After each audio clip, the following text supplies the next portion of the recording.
Welcome back, Mr. Adewale Adebayo, the presidential candidate of the SDP, joins us next. Good morning. Thank you for coming on today. Good morning, Chamberlain. God bless Nigeria. Thank you. So just before we get to you, I'd like to just point out this again. Now, earlier, we did bring you some information from INEC's site where it indicated that 176,846 polling units are the amount of polling units that are there for you to go and vote.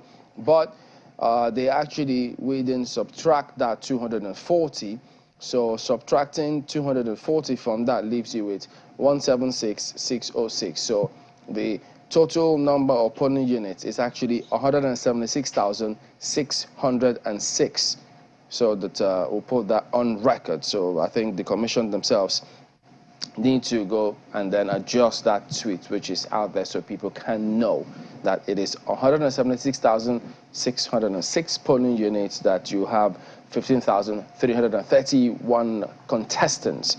But the image you see right now on the screen just gives you the occupational distribution of registered voters, of which you have 27.8% of them being students. And then beneath that, you've had the youth bulge. The youth population of ages between 18 and 34 make up the 39.65% of the voters who are expected to participate this Saturday. Mr. Adebayo, now, of all of this, how much inroad have you made with this voting population? Well, the election day will show, but we've tried to reach every segment. We've tried to tell our message. We try to speak more to what people need. But the essence of our campaign is actually to talk about the problem that the country has, not just to do a marketing appeal and create some artificial subject matters that will excite people. Our campaign is to actually let people pay attention to critical issues. We need to deal with poverty in this country. We need to handle our security so that we can abolish insecurity. And we need to have a responsible and accountable government.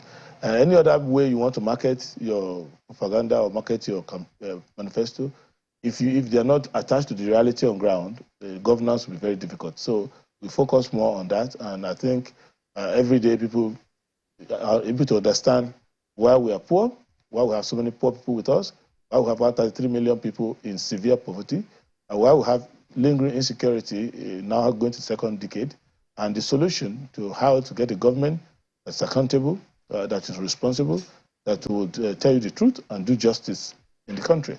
So that message is what we wanted to clear. And then after that, we started to do segmentation to see the component of which that should appeal to the youth.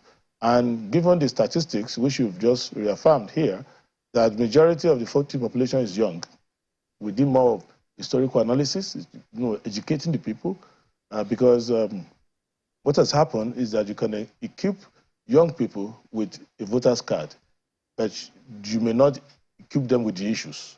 So they will just look at it the way they will look at any game show, any popularity show. But if you let them understand, which we are trying to do, that elections have consequences. Right. You are electing people to govern, and governing has to be based on certain principles. From that event that occurred yesterday, the peace accord, what is the implication of that for you? Well, it's a ceremonial occasion in the sense that this is the second time we're signing and the third time that we're gathering together. And as the organizers themselves, the Peace Committee, acknowledge, the major political parties breach every term of the one we signed before. So they didn't keep to it. And so it's a good thing to remind everyone. It's not the only tool you can use. You can also use law enforcement. For example, when Governor Seyi Makinde blocked Makpo Hall 2 days ago, where I was supposed to do my final rally in Oyo State, what would the Peace Committee do about that? They can't do anything about it. They can only say, oh, it's not good. When APC thugs went and beat up my candidates in Ondo State, what would the Peace Committee do? So the law enforcement still has to take place as now, we are seeking. Speaking about those issues, yes, because you have people who always argue that those agents or institutions of government or states that carry out those things shouldn't be blamed on the chief executive. Now, if the security agencies wanted to do their jobs, all they need to do is when they get to any of those venues and something untoward is happening, whoever is in charge at that point in time is responsible. Deal with that case as it were, and not as they describe it, pushing the buck. No, there's no way to be responsible. Like, for example, in the case of, say, Oyo State, it's the Governor Makinde himself and the Commissioner of Police. There's nobody. It's not like talks. And the Commissioner of Police. The Commissioner of Police actually say, you know, the governor is wrong, but, you know, I don't want violence, you know, because... Was he present at the day? Whoa. At the venue? The Commissioner of Police invited us to his office after they blocked the place. They said, the governor instructed us. It's not fair, but what can I do? You know, it's the governor.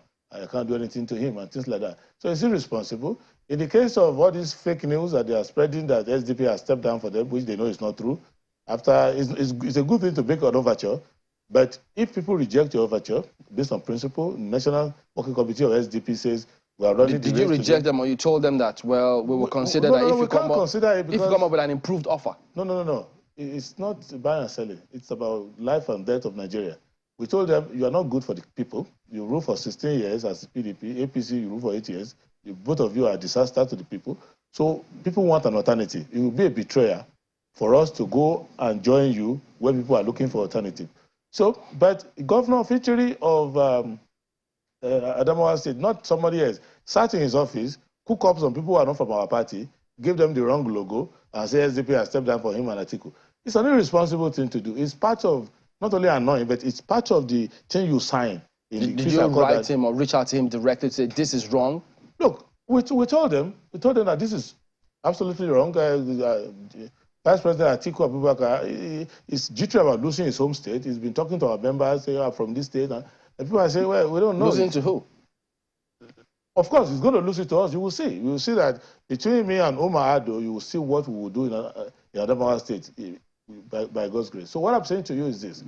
The concern we have is this. In a contest, you are free to use any means to get support for yourself, but don't breach the law. Fake news. For example, Labour Party is tweeting nonsense on air that SDP is working with them. You can desire that SDP should work with you, but since they are not working with you, just go and talk to your voters. What I'm saying generally is that we need to be responsible so that when you speak, people believe what you say. When you sign a contract or an accord, you keep to it. You can use any means. I mean, it's a game, but you can see that in the Social Democratic Party, not one iota, not one line has been breached by us. It doesn't mean that we are still not contesting. That you will never say, oh, somebody in SDP called somebody a criminal name, made the false allegation, spread fake news, beat anybody up, try to bribe anybody. We must learn in seeking power to know that power comes from God only. Secondly, that responsibility in power should start in the process of getting the power. You can't be a thug while contesting and be a gentleman while you're in office. It doesn't work that way. Lagos. Well, on the point you made about your planned campaign in Oyo State, I mean, you claimed that the governor actually blocked your use of Makbo Hall. What exactly played out? I mean, because, I mean, that's a major one, and it's directed at the state executive who people would expect that would allow everyone campaign freely. So what exactly played out in that Oyo State, which you referenced? What played out is that we've been doing rallies all over Oyo State, and it's been minor incidents, people coming to beat people wailing vehicle. At a time in Oyo State, the vehicle that I used, we had a very big bus that was actually stay inside. But due to security advice, when we were leaving Gumosho, I didn't use it. But they came and vandalized it. But we didn't want to attach that to the government. We just say, okay, with no evidence. But on this issue of 2 days ago, we were negotiating with the police and the law enforcement for the use of Makbo Hall to do it. They kept changing the date. Oh, the government wants to use this date. So it wasn't even the date that we wanted to use that eventually they settled on.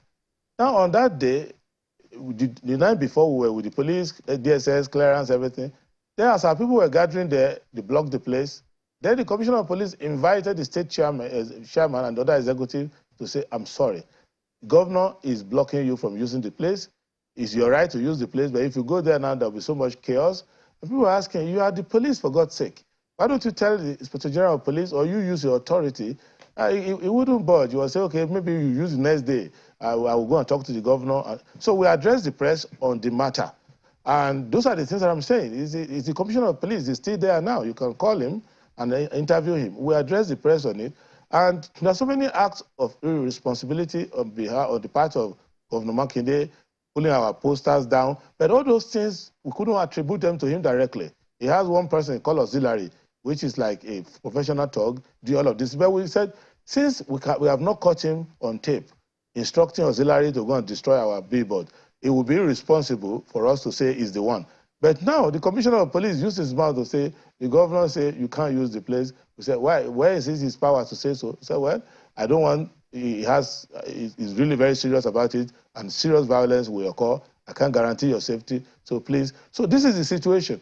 Well, This Governor Fintiri that I talked about, I reported him earlier to the Peace Committee in a positive way. Because when I went to contest to campaign in Adamawa State, he gave us Ribadu Square, and he gave us protection. And I went and paid a courtesy call on him in the governor's house, governor's office, to thank him.